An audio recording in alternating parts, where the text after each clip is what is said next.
1 p.m. Pakistan Standard Time. Assalamu alaikum. This is Radio Pakistan. The news read by Muhammad Zubair Khan. First, the headlines. Prime Minister stresses that service delivery alone should govern competition for public office. Commerce Minister says protection of labourers' rights is priority of the government. All Parties Hurriyat Conference has urged the United Nations International Committee of Red Cross and all human rights organizations to play their role for settlement of Kashmir dispute as per UN resolutions. Saudi Arabia announces that it will continue efforts for establishing an independent Palestinian state with East Jerusalem as its capital. And now the news in detail. Prime Minister Shehbaz Sharif has stressed that service delivery alone should govern competition for public office. In a tweet today, he said politics is an arena where people compete to serve fellow citizens. The Prime Minister, however, regretted that our politics suffers from a structural flaw as it has unfortunately been reduced to a shorthand for grandstanding and meaningless rhetoric. Commerce Minister Syed Naveed Kamar has said the government is taking steps to increase exports. Speaking at a ceremony in Islamabad, he said efforts are being made to provide enabling environment to exporters. The minister said protection of labourers' rights is priority of the government.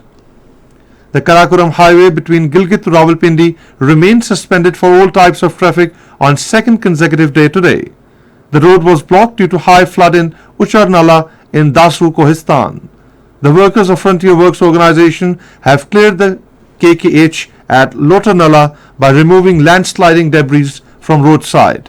Intermittent rain is continued in Gilgit-Baltistan for the last 3 days.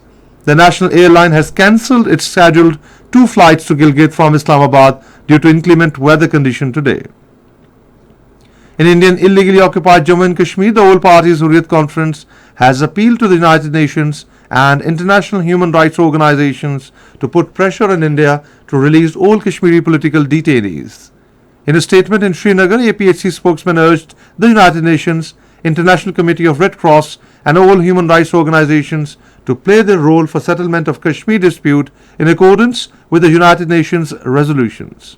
He said India cannot suppress the freedom sentiment of the Kashmiri people through illegal detentions, arrests and harassment. Expressing deep concern over the plight of Kashmiri detainees, he said that most of these detainees had spent more than 2 decades in jails. Saudi Arabia has announced that it will continue efforts for establishing an independent Palestinian state with East Jerusalem as its capital. This was stated by Crown Prince and Prime Minister Mohammed bin Salman in a meeting with Palestinian President Mahmoud Abbas in Jeddah today. During the meeting, they reviewed the latest developments in the Palestinian territories. They also emphasized on continuing the efforts to establish Palestinian independent state in accordance with the Arab Peace Initiative and the relevant international resolutions.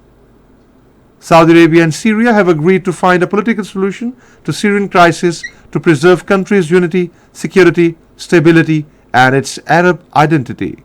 The agreement was reached in a meeting between Saudi Arabia's Foreign Minister Prince Faisal bin Farhan and Syrian President Bashar al-Assad in Damascus. Both sides also agreed to resume diplomatic ties ahead of Arab League's next summit in Riyadh on 19th of next month. Syrian President said the region will benefit from kingdom's open and realistic policies. In a statement, the Saudi Foreign Ministry said the visit falls within framework of the kingdom's keenness and interest to reach a political solution to the Syrian crisis. The United Nations has denied a press report that the organization plans to pull out of Afghanistan in May if efforts to persuade the Taliban to let the Afghan women work for it do not succeed. In a media briefing in New York, UN Secretary General spokesman Stephen Dujarric said the United Nations is committed to do whatever it can to deliver for people of Afghanistan, adding the ban on women from working is being reviewed, but the United Nations will stay in the country. In China, at least 29 people have been killed when a fire ripped through a hospital in Beijing. The fourth T20 of 5-match series between Pakistan and New Zealand will be played in Rawalpindi tomorrow. The match will start at 9 p.m. Pakistan lead the series 2-1. And that is the end of the news. For more news and analysis, log on to our website radio.gov.pk and also watch live video streaming of our bulletins on the link facebook.com/Radio Pakistan News Official.